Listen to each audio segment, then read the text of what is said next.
Hello viewers, good afternoon and welcome to Think Tank TV today. My name is Moses Waribo. The Academic Staff Union of Universities, NASU, NATS and all other unions have been on strike lately.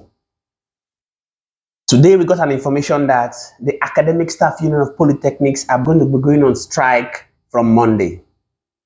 We brought on set the chairman of the Academic Staff Union of Polytechnics. Is also a lecturer in Industrial Safety and Environmental Technology and the Chemical Engineering Department of the Federal Polytechnic of Oil and Gas.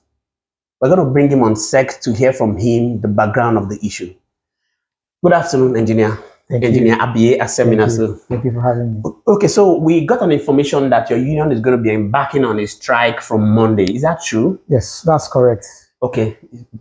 We just had a National Executive Council meeting, an emergency meeting in Abuja on the 11th of May. That's precisely 2 days ago. Okay. Where it was unanimously agreed that the union will be going on a 2 weeks warning strike starting from Monday, the 16th of May, to demand for all the things we've been asking for the government. So you are correct. That strike commences on May. Wow. Monday. So we have so many unions going on strike at the same time. Yes. Okay, so can we have a background of what exactly the issues are? What exactly are the demands of ASUP from the federal government? And what is bringing about this strike? The demands from ASUP to the federal government are not new. That's because last year we were embarked on a 3-month strike, which was called off sometime last year, where we demanded for not so much in the eyes of the union, just a few items that were summarized into 9. First is a 15 billion naira revitalization fund that is to be injected into the polytechnic sector to help abate the rotting of the infrastructure of the polytechnics. We also demanded for the payment of a 10-month arrears of minimum wage that was also implemented since 2019. We demanded for documents, the normative documents for institutional and management of polytechnics. We asked for a few items that are not so difficult, but the federal government is yet to make any move to that in that light. So it was necessary that the union embarked on this strike. In fact, we didn't just embark on the strike, we actually gave the government a 1-month ultimatum that started from the 4th of April that lasted to the 4th of May, and there was no response from the government. Hence, it was necessary to embark on this warning strike. In our own magnanimity, we didn't go on an indefinite strike. We just gave a 2 weeks warning strike so that the government can engage and we'll go back to class. So the federal government initially approved the release of the 15 billion revitalization fund for the ASUP. So what is holding this thing? What is delaying the fund from being released to the ASUP? That is a question that the Ministry of Finance and the government themselves can answer. Because in June last year, the president of the country, General Buhari, approved the 15 billion revitalization fund, but as we speak, 11 months later, it has still not been granted yet. We still haven't seen it. Hence, we are calling on the federal government to do the needful and put their money where their mouth is, literally, so that the polytechnics can function properly and the students can get the best. That is why we are going on the strike. Okay, so we know that there are bottlenecks and there are bureaucratic bottlenecks as it has to do with the federal government implementation of projects. Yes. Have your union been able to consider this bottleneck? Because obviously for actions to be taken, there are a series of tables it has to go through. Do you think that you've given them enough time to be able to go through these bottlenecks and ensure that these issues are properly handled before you begin to think of going on strike?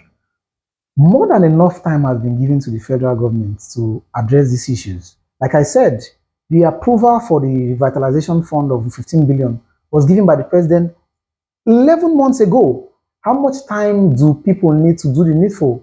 As a matter of fact, before that 15 billion was approved, the minimum wage arrears we're talking about was implemented in 2019. This is 3 years later, and the 10 months arrears have still not been paid. How much time do we need? Other documents, Polytechnic Acts, Scheme of Service and all that have been processes that were on. Some of them were even on before the emergence of this government. So we believe time is not the problem.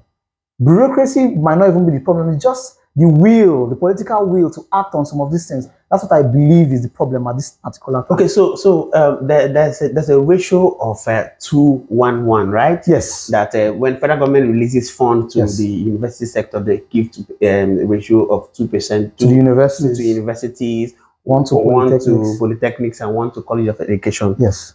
We also have information that by virtue of the rising of most polytechnics right now, lots of polytechnics being brought to book. Most of the polytechnics are lower, are funded low, right? Which automatically causes some of the colleges of education to receive more funds than the polytechnics. Have you considered that to be a challenge for the polytechnics? Because obviously, by virtue of the fact that more polytechnics are being brought to bed every day, it's going to be affecting the funding ultimately that will come to the polytechnics. Has your union been able to check through that and to ensure that these issues are properly looked into? Yes, you are correct that there is a 2:1:1 ratio for the distribution of funds across. You also mentioned that polytechnics are higher in number than the colleges of education. Hence, it is necessary for the government to pay closer attention, not just to polytechnics, but to the entire tertiary education sector, so that they can probably even modify the ratio. If it's to say 2:1.5:1, but I'm not going to sit here and ask for the ratio for the College of Education to be reduced or to be lower than everybody else. But if the government pays proper attention to the educational sector, they will know the right ratio that will be given to everybody that will be fair enough to do the job that is necessary. So, sir, please, what are the negative impacts of this strike on the Nigerian economy? The impacts of this strike on the Nigerian economy is actually much. I saw a write-up someone did yesterday that was just giving a rough estimate of how much strikes in general affects the economy. And they gave an example that if an institution has 20,000 students, and on the average, they pay 200 naira for transport, that's 4 million naira daily. 200 naira for transport times 20,000 students, transportation on the average, that's 4 million daily. Let's say they eat an average of 200 naira again for another 20,000 students. Yeah. That's another 4 million. Yeah. Business centers are in all institutions. Let's say they print out or they make photocopies of 10 naira each, 20 pages for the same 20,000 students. That's another 4 million. So you can realize that on a daily basis, the economy is losing between 10 to 20 million naira as the strikes are going on from universities and polytechnics and the rest of them. So you can see that the effects of this strike is not just on the educational sector. It is directly proportional to the economy of the country as well. Oh. Okay, so obviously we've had most unionists like you come on radio to pressure demand for the educational sector. But interestingly, some of these unionists that pressure for the funding of universities at some point get into government. Yes. Like now, we know some of them in government already. Are you worried about the fact that most of these people who have been pressuring just like you have get into government and are not able to implement anything? What do you think about that? Personally, I think it's a system problem. Okay. It's not about individuals. If the system is run the way it's supposed to be run, people can be held accountable. Where, regardless of their background, not everybody must come from a political background or from a union background. But if people are held accountable for the offices they occupy, then the right thing can be done. Because it's easy for someone to be a unionist one day, get into government and start enjoying the largesse of the office, and you forget that you were once fighting for the struggle, and now you're on the other side and you forget. But if the systems are structured in a way that people can be held accountable and the systems are running properly, every sector, be it educational, be it finance, be it infrastructure, whatever, people will be held accountable and the right thing will be done to fix all the sectors of the economy and the country at large. Wow. Okay, so your union is giving a warning strike of 2 weeks, right? Yes. Should the government not implement it because they obviously have series of issues they're tackling? What is the next action your union is going to take? Because supposing in 2 weeks nothing is done, what move will your union make again to be able to buttress their points? I can tell you right now that consultations are on. Meetings have been going on between unions at the national level, with the Ministry of Education, the MBT, Ministry of Finance, Ministry of Labor, and every other stakeholder involved. We are hoping that this time, these 2 weeks we've given, is enough time for them to do the needful per se. Because before this strike action was called, a lot of factors were considered. So we are hoping that in these 2 weeks, the government will make a move to show that they are committed to backing up the promises they've made. If at the expiration of these 2 weeks is a definite 2 weeks warning strike, at the end of the 2 weeks warning strike, we'll have to meet again as a union where a decision will be taken on the next line of action.